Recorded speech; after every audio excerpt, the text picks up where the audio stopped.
الرحمن الرحيم والصلاة والسلام على رسول الله وعلى آله وصحبه ومن والاه أما بعد. الحديث الخامس من الباب الحديث, the fifth hadith in the chapter of Bab al-Adab, and it is the hadith number 1345 from the Bulugh-Al-Maram. قال وعن ابن عمر رضي الله تعالى عنهما قال قال رسول الله صلى الله عليه وسلم. So this hadith narrated on the authority of Ibn Umar, may Allah subhanahu wa ta'ala to be pleased with them. He said, the Messenger of Allah صلى الله عليه وسلم said, لا يقيم الرجل من مجلسه ثم يجلس فيه ولكن تفسحوا وتوسعوا. So this is one of the great bab of the adab, of the etiquette and the adab. So what is the meaning? A person should not ask another person to get up, or to move from their place. So the person will take his or her place. So a person comes to the masjid, for example, said, move, and then so he will sit in his place. So a person should not ask another man or a person to get up from their place in order to take their place. But you should make room for each other and spread out. As Allah subhanahu wa ta'ala said, قال تفسحوا في المجالس قال ولكن تفسحوا وتوسعوا تفسحوا وتوسعوا. Then subhanallah, whoever who comes to the circle of knowledge seeking to learn, Allah subhanahu wa ta'ala, when he comes in the hadith of the third, someone who tried to find a place and they opened for him, and the other person was shy, he sat in the back, and the other person left. So one aqbal ala Allah, someone came seeking the pleasure of Allah. Allah subhanahu wa ta'ala opened for him a room. The other one was shy. فَاسْتَحْيَ اللَّهُ مِنْهُ. Allah was shy too.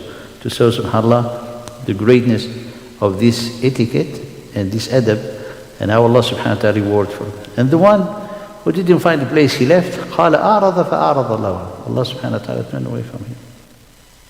So this is the adab. So this is the adab.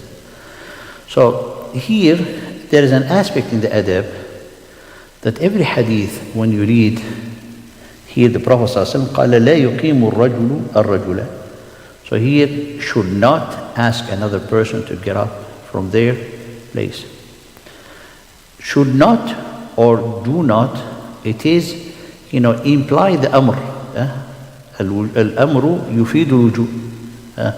In the usul, al-amru yufidu wujub, meaning that when you use the imperative form, it implies that the instruction is an obligation. This is how, for example, when Allah subhanahu wa ta'ala qala wa aqimu salah, how do we know that the salah is an obligation? Because the way in the language, in the structure, how it's been used under the imperative form, so is an order. An order from Allah implies the wujub. Unless there is a qarina that tasrifuha ila al-nadbi aw al-istihbabi. This is in the bab of al-wujub. However, according to the scholar of the usul, the majority of the scholar of the usul, that they say when it comes to bab al-adab, all the commands from the Prophet ﷺ should be regarded as recommended, because we should see it from two perspectives. If someone does such a thing, because he's saying وَظَاهِرُهُ التَّحْرِيمُ, ظاhiru, which means the wording of the hadith implies whoever who does such a thing is committing an haram action. However, the scholar of the usul, they go farther to understand when we say haram, what it means haram. Imply that the person will be blamed and punished in the hereafter. But maybe someone didn't intend it, So that's why they put all the book of the adab, all the imperative form used as an instruction from the Prophet ﷺ to be mahmulatun ala al-nadbi, which is being regarded as highly recommended. However, some of the scholars, like Ibn Hazm, he Zahiri, and al-Zahir, which is based, the interpretation of the hukum based on haqiqatul kalam, what really the words say. So he saying this is haram.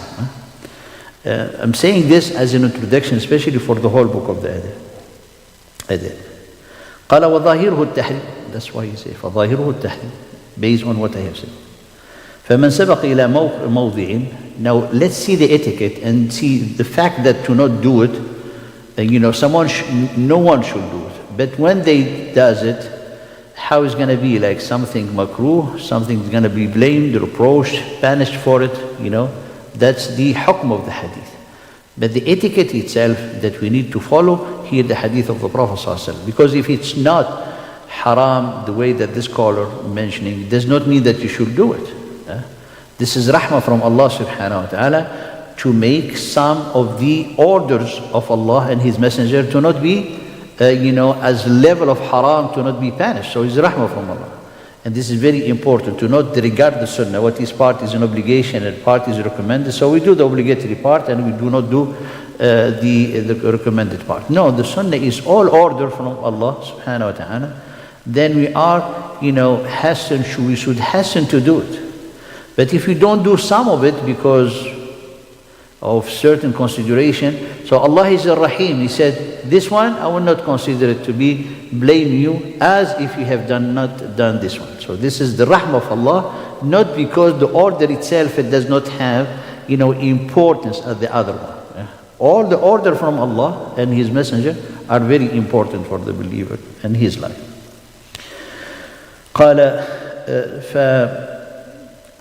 So the story is, the instruction here or the command, قال من سبق إلى موضع مباح من مسجد. Someone came to a place that is open for them, because some places might be forbidden for a person to enter in a masjid because of certain consideration or things. Like after Umar radiallahu ta'ala anhu was stabbed in the mihrab, and then what happened to Uthman radiallahu ta'ala anhu, then later on the khulafa and everything, they start to regard such a thing. They start to build like very high minbar. Why? Because they put a section with the divider where the sultan or the khalifa will be there by safe of measure and safety, not by safe measure to be like arrogant. No. So they make it the minbar, so the imam can look at both the two groups. And you can see it in the Muslim country. Yeah? If someone comes to a place in a masjid and he said, قال فهو أحق به, it becomes the one worthy of this place. ويحرم على غيره أن يقيمه منه. It's haram for anybody else to come to tell him to get up, to move. It's haram. Because that's his right, that's his place. Haram. إلا أنه قد أفاد حديث من قام من مجلسه ثم رجع إليه فهو أحق به. Except in the condition, in the other hadith, whoever who left his place and he comes back to his place, so he's أحق به. He had the more right to have that place.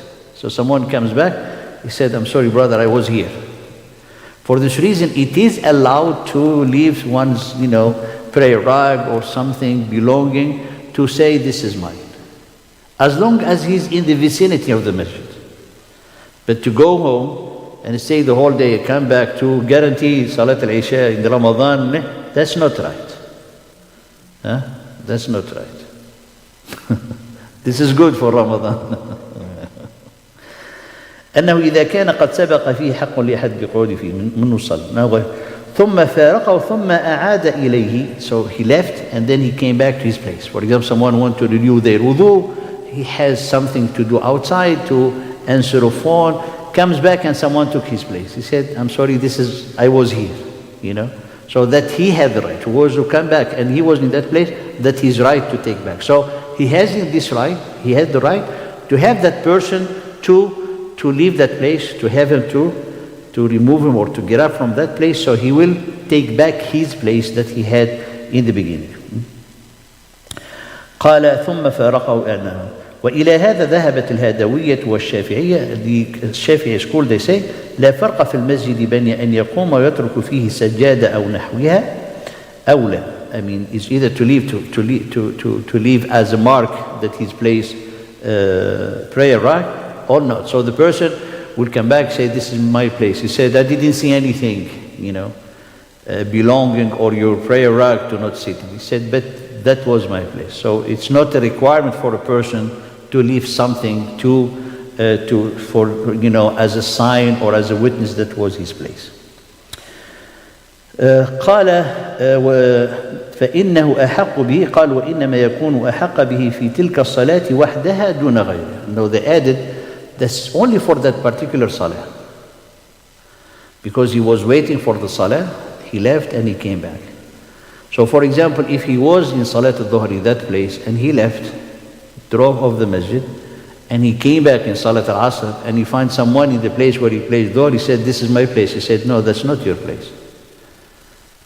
It could have been, and it was your place in Salat al-Dhuhr. If you left, you renew your wudu and still around Salat al-Dhuhr, that's fine. Salat al-Jum'ah, that's fine. But you cannot. So this is, as they saying, is specific for that particular salah. Unless someone he's staying the whole time, waiting, and so he's close to Salat al-Asr, left, to renew his wudu, things, come back, still has the right for that place. Now, the benefit of the hadith also, will apply on everything else. As it is the best place, in the words, the best of the places, the words are the masjid, it apply also on other places, like قال موضع مخصوص لتجارة أو حرفة أو غيرها. Someone, for example, in a place in the market where someone he used to put, for example, his merchandise. Now today people, they rent it and everything, but before some people, they reserve a place, a corner or something, and it's like they used to. So when they came back, he said, this is my place. He said, do you have any proof? He said, I've been here, all the time. You can ask people. So he should have the right of that place. Like, apply like the way that the hadith in the masjid. قال وكذاك من اعتاد في المسجد محلا يدرس فيه فهو أحق به. The same is someone, for example, he has a place in the masjid in which they teach. They come, for example, and they find people sitting. So he asks them nicely to move from the place so he can sit and teach. And this is, you see it, mainly in Al-Haram Al-Madani. Sometimes you'll be sitting, and people, they come to you and they ask you nicely to move. And then you find out that is a halaqah. So the person, like the teacher, will sit, and the people or the student, they come around him. So why? Because that istiwana or that place post, that's where he teaches the Quran. And many times, sometimes someone wants to take a nap, especially after that. You see people coming, and in a nice way, they tell you to move because that's the place. So this is subhanAllah taken from hadith of the Prophet sallallahu alaihi wasallam. وقال الغزالي, so according to some scholars said, someone will be have the right for that place to the evening. For Imam Al-Ghazali said, as long as he teach, that his place till he'll die. But I mean, there's, to be moderate here, okay. وأما إذا قام القاعد من محله لغيره فظاهر الحديث جوازه.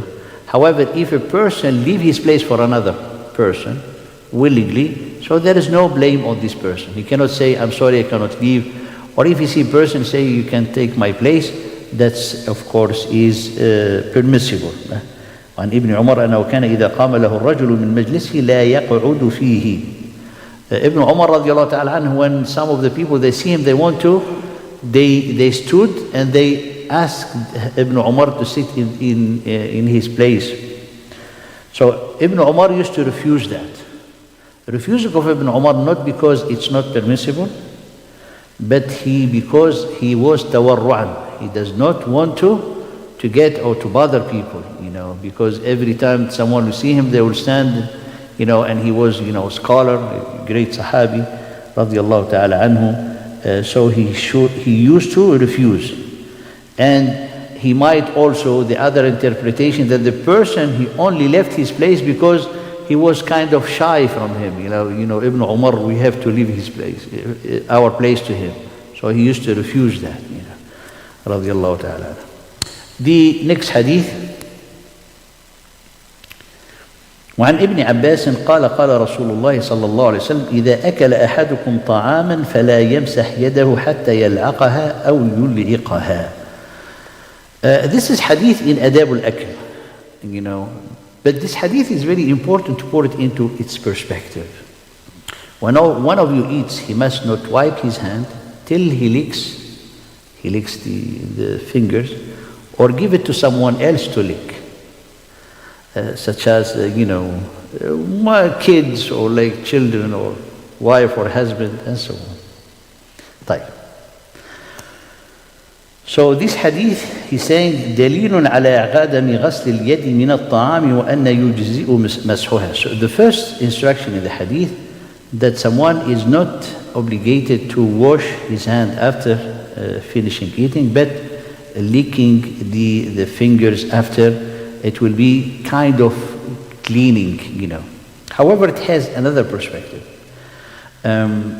We need to understand this part, why we said put it in perspective and put it in context. Because most of the people today, they eat with a spoon and things, so we don't have, you're not going to eat with the spoon and say, I'm going to make the sunnah and lick your finger.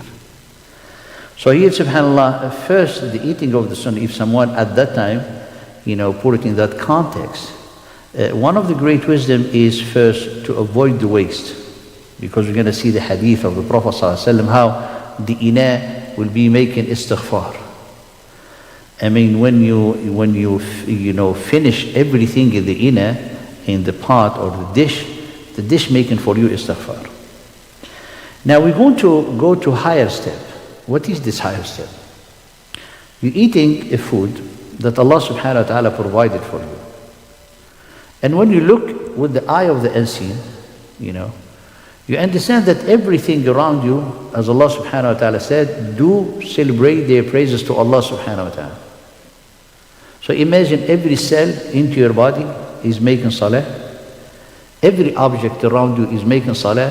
The food is making salah. Everything is making salah to Allah subhanahu wa ta'ala. And this is how profound are the gifts of Allah subhanahu wa ta'ala to His servant.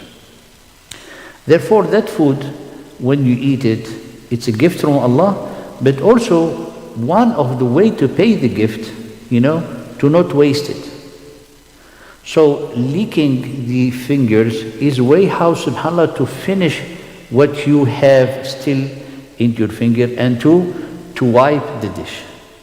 And I'll continue, you see here, the hadith of the Prophet ﷺ, how the barakah comes into that way. And the sunnah is to eat with these three fingers. They don't fall, three. So this is the three, that they used to do it, because that's how they. And today even people, when they eat with the bread, it's with these three fingers. فيقول I read قال وفيه دليل على أنه يجب لعق اليد وإلعاقها الغير وعلله في الحديث بأنه لا يدري في أي طعام البركة. So in the continuation of the hadith قال إذا أكل أحدكم طعاما فلا يمسح يده حتى يلعقها أو يلعقها. But in the other hadith he said you don't know in which of the finger there will be blessing, barakah. And the barakah is the increase of goodness. Subhanallah. So there's this aspect in the spirit of the Sharia, the way how you're always hunting for barakah, hunting for, aiming for ajr. The end of the salah, you have to do it good. The Laylatul Qadr in the last 10 days, the dua of Arafah in the end toward the close to the Maghrib, so at the end of Arafah. So this is, subhanAllah, that hunting for the barakah, the hidden hour of the dua in the Jumu'ah. There is 1 hour or moment in which you make dua, Allah subhanahu wa ta'ala will answer it. So the fact to be mindful, to reach or to attain or to achieve that subhanallah, that moment or that action in which you get the maximum of the barakah or the maximum of the reward. The hadith, he said, the one who said Ameen with the angels, all his dunub qad ghufirat. So when the Imam say Wal-Dhalleen, someone has to say Ameen, because the angels naturally they say it after the Imam. So if you're Ameen, coincide exactly with the time of the angels, Allah forgive all your sins. In the hadith.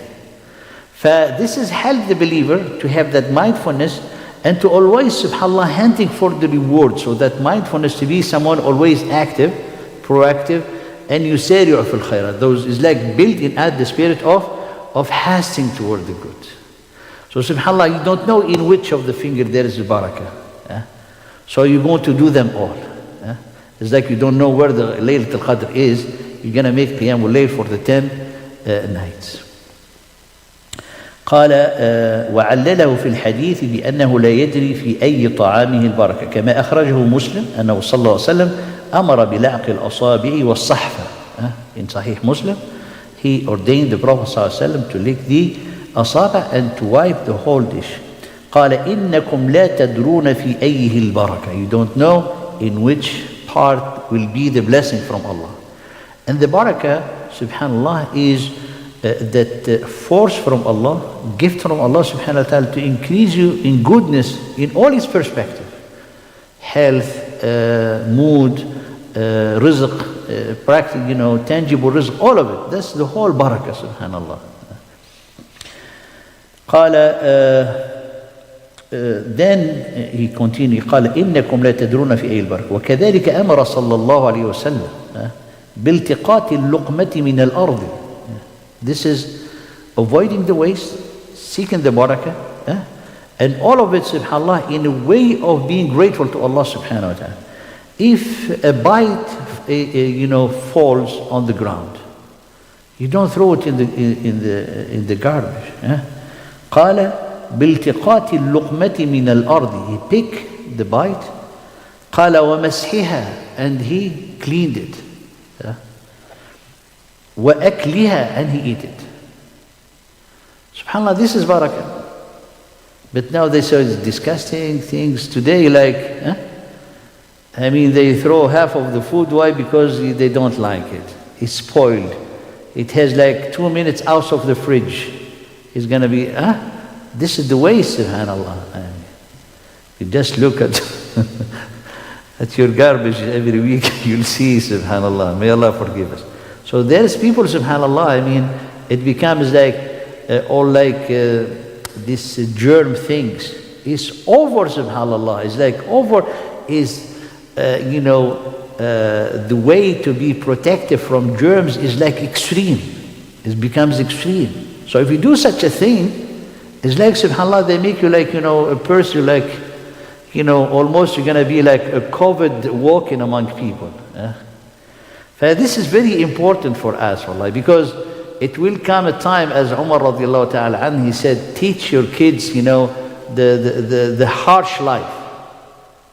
Alhamdulillah, everything is fine, but if you teach them to do such a thing, they will be able, if they have difficulty, to face them. Look, our people, subhanAllah, in Gaza.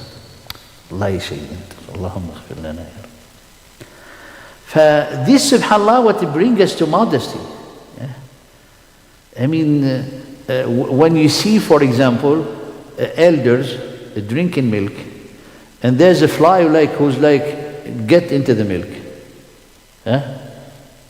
What they do? They throw the milk, they dip the fly, and they get it out, and they drink it like this. So if you see your elder like this, you get used to it.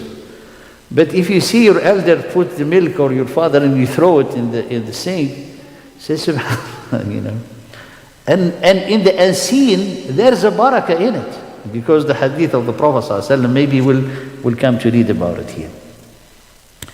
قال إذا وقعت لقمة أحدكم فليمط ما بها من الأذى. If anyone bite or find it or it falls, so he remove whatever has from impurity, and he will eat it and not let it to the shaitan. Another perspective into the unseen that we don't see, that the Prophet ﷺ is revealing for us. Here then, اللعق والإلعاق ولعق السقط وأكل ما سقط ظاهر الأوامر وجوبها. All of this, it seems, is implying that we are obligated to do it. That's why I made the introduction, how the scholar of the Usul they required. We'll stop here, inshallah ta'ala, to not go beyond what we have promised. And we'll continue this hadith to see more of the understanding of the barakah and how to treat the ni'mah of Allah, how to treat the gift of Allah subhanahu wa ta'ala. Because if you see bread or things on the ground, you don't step on it. You remove it from the street. I mean, since we were young, I'm sure in the more Muslim countries, you see something, you take it and you kiss it. I don't know if you have it, subhanAllah. Because it's a gift from Allah. If you don't eat it, at least you pour it on a place where the birds, they can eat it. This is etiquette that, subhanAllah, give you that akhlaq. If you try to say, I don't remember my parents telling me you have to have haya, you have to be good to people. They didn't teach us this. But we, subhanAllah, it instilled in us. We have absorbed it through these small things. They're not small, they're great things. When, subhanAllah, you appreciate the gift, then you become someone humble, someone who's grateful, and so on. فنسأل الله سبحانه وتعالى أن يحسن أخلاقنا ونسأل الله سبحانه وتعالى أن يبعد عنا سيء الأخلاق. جزاكم الله خيرا ونفعنا وإياكم بما